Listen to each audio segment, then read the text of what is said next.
मैं एक विधवा हूँ। मेरे शरीर की बेचैनी दिन ब दिन बढ़ती जा रही थी। एक बार मेरी ननद का पति किसी काम से मेरे घर आया। हेलो दोस्तों, मेरा नाम अनीता है। मैं 42 साल की हूँ, दिल्ली के रहने वाली हूँ। यहाँ मैं अकेली रहती हूँ। मेरे 2 बच्चे हैं और दोनों नैनीताल में पढ़ते हैं और वहाँ हॉस्टल में रहते हैं। मेरे पति की मौत को 6 साल बीत चुके हैं। मेरे पति का एक बिजनेस था जिसे अब मेरा भाई देखता है। पति के जाने के बाद मैं बिल्कुल अकेली हो गई थी, पर वक्त के साथ मैंने जीना सीख लिया। लेकिन मेरे शरीर की बेचैनी दिन ब दिन बढ़ती जा रही थी। पहले काम बच्चों की देखभाल में इतना व्यस्त हो गई थी कि कभी अपने अकेलेपन पर ध्यान नहीं दिया। इस वजह से पति के मरने के 6 साल बाद तक मैंने कभी प्यार ही नहीं किया। फिर वह दिन आया जब मुझे प्यार मिला, और ऐसा मिला जो शायद जिंदगी में कभी ना मिला।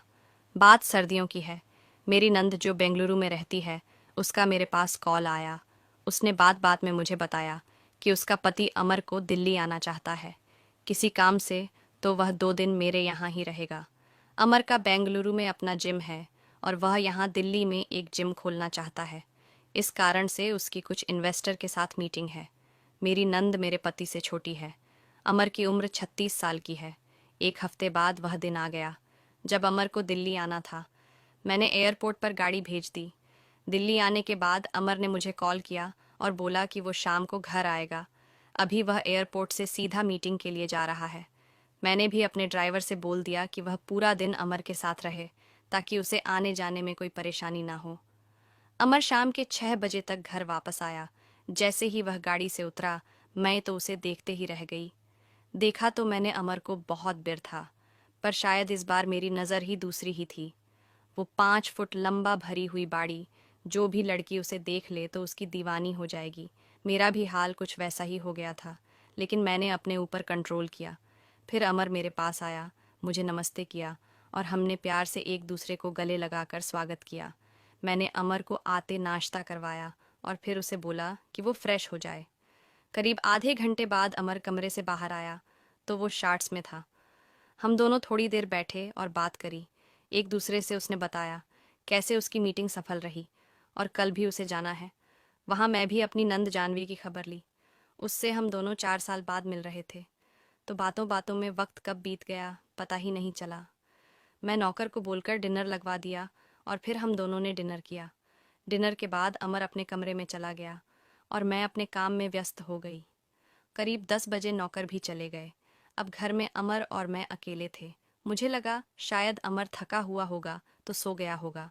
मैं अपने कमरे में आकर कपड़े बदलकर नाइटी पहन ली और शीशे के सामने खड़े होकर अपने आप को निहारने लगी। मैं अपने शरीर को निहार रही थी कि अचानक दरवाजे पर किसी ने दस्तक दी। मैंने दरवाज़ा खोला तो देखा अमर खड़ा हुआ था। जैसे ही अमर ने मुझे देखा तो मैं उसकी आंखों में चमक महसूस करी। शायद वो मेरे बदन को नाइटी में देखकर निशब्द रह गया हो। फिर कुछ देर बाद बोला, माफ़ करना भाभी, मुझे नींद नहीं आ रही थी, तो सोचा आपके साथ बैठकर बात कर लूं। पर अगर आप सोना चाहती हो तो कोई नहीं, हम कल बात कर लेंगे। मैं बोली, अरे नहीं अमर, मैं तो बस ऐसे ही रूम में आ गई थी। चलो बाहर बालकनी में बैठकर बात करते हैं अमर से। मैंने वाइन के लिए पूछा तो उसने हाँ कर दी और मैंने वाइन 2 गिलास में डाली और बाहर बालकनी में बैठ गए। हम दोनों की कुर्सी बराबर में थी। अमर बोला, भाभी आपको देखकर हमें बहुत हिम्मत मिलती है। कैसे आपने सब कुछ खोने के बाद भी अपने आप को टूटने नहीं दिया और अच्छे से सबको संभाल लिया, घर बच्चे कारोबार। मैं और जानवी हमेशा आपको देखकर गर्व महसूस करते हैं। मैं बोली, अमर यही जिंदगी है, किसी के जाने से जिंदगी नहीं रुकती। अपने आप को खुद संभालो और आगे बढ़ जाओ। वैसे तुम और जानवी वहाँ बेंगलुरु में खुश तो हो ना? मेरे पूछने पर अमर खामोश हो गया। मैं बोली, अमर क्या हुआ? खामोश क्यों हो गए? क्या तुम लोग वहाँ खुश नहीं हो? कोई परेशानी है तो मुझे बताओ, मैं मदद करूंगी। आखिर केशव की मौत के बाद तुम दोनों मेरी जिम्मेदारी हो। अमर वाइन पीते हुए बोला, भाभी सब कुछ बहुत अच्छा चल रहा था। जानवी बहुत खुश है वहाँ, और अब तो हमारा बेटा भी है जिसने खुशियां दुगनी कर दी हैं। मैं बोली, और तुम क्या, तुम खुश हो? अमर बोला, पता नहीं भाभी, पर मेरे बेटे के जन्म के बाद जानवी बदल गई है। वह प्यार जो मुझे चाहिए वह मुझे उससे नहीं मिल पाता है। हमेशा घर के काम, बच्चों की देखभाल। शायद अभी यही उसकी लाइफ है जो जानवी का प्यार था मेरे लिए। अब वह कहीं खो गया है। मैं समझ गई थी अमर की तकलीफ को। शायद यह भी उन मर्दों की तरह जिंदगी जी रहा है जो अपनी वाइफ के साथ रहते तो है, पर वह प्यार और ज़रूरत के लिए बाहर ही सहारा ढूंढते हैं। मैं बोली, अमर, मैं समझ सकती हूँ कि प्यार के बिना जिंदगी कैसे अधूरी हो जाती है। मैं वह जिंदगी जी रही हूँ और मैं नहीं चाहती कि तुम ऐसी जिंदगी जियो। इसीलिए मैं जानवी से बात करूंगी। अमर बोला, नहीं भाभी, ऐसा मत करना, वरना उसे लगेगा कि मैं आपसे उसकी बुराई करी है। आपने सही कहा, शायद यही लाइफ है। वैसे भाभी, आप 6 साल से अकेली हो, क्या आपको कभी किसी की ज़रूरत महसूस नहीं हुई? क्या आपको नहीं लगता कि आपको भी जीना चाहिए और प्यार आपको भी चाहिए? अब चुप रहने की बारी मेरी थी। थोड़ी देर चुप रहने के बाद मैं बोली, अमर, कमी तो बाद में बहुत महसूस होती है। 6 साल से अधूरी जिंदगी जी रही हूँ, सब कुछ है मेरे पास आज, पर फिर भी अकेली हूँ। अमर बोला, भाभी, अगर बुरा ना माने तो पूछ सकता हूँ, क्या भाई के जाने के बाद आपने किसी के साथ प्यार नहीं किया? मैं बोली, नहीं अमर, समाज और जिम्मेदारी के डर से कभी हिम्मत ही नहीं पड़ी। अमर बोला, क्या आपका मन नहीं करता? आपको पूरा हक है खुश रहने का, और अपनी ज़रूरत को पूरा करने में डर कैसा? इस बात के बाद हम दोनों के बीच खामोशी पसर गई। मैं कुछ नहीं बोली। करीब 1 मिनट बाद मैं अपने हाथ के ऊपर अमर का हाथ महसूस किया।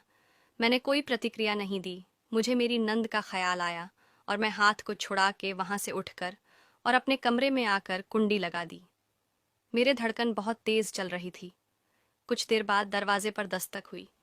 मैं समझ गई थी कि यह अमर ही है, लेकिन कुछ देर बाद मैंने दरवाज़ा खोल दिया। अमर बाहर खड़ा हुआ था। माफ़ करना भाभी, मैं आपका दिल नहीं दुखाना चाहता था। पता नहीं कैसे मैं ये सब कर दिया। आप मुझे माफ़ कर दीजिए। वह बोल ही रहा था कि मैं उससे अचानक से प्यार कर लिया। शायद मेरे इस अचानक की हरकत से वह हैरान था, लेकिन कुछ पल बाद वो मुझे प्यार करने लगा। फिर हम नहाकर सो गए। कसम से करीब 6 साल बाद इतनी सुकून की नींद मिली थी मुझे। उसके बाद अमर 2 दिन और मेरे साथ रहा। हमने जम के बातें किया।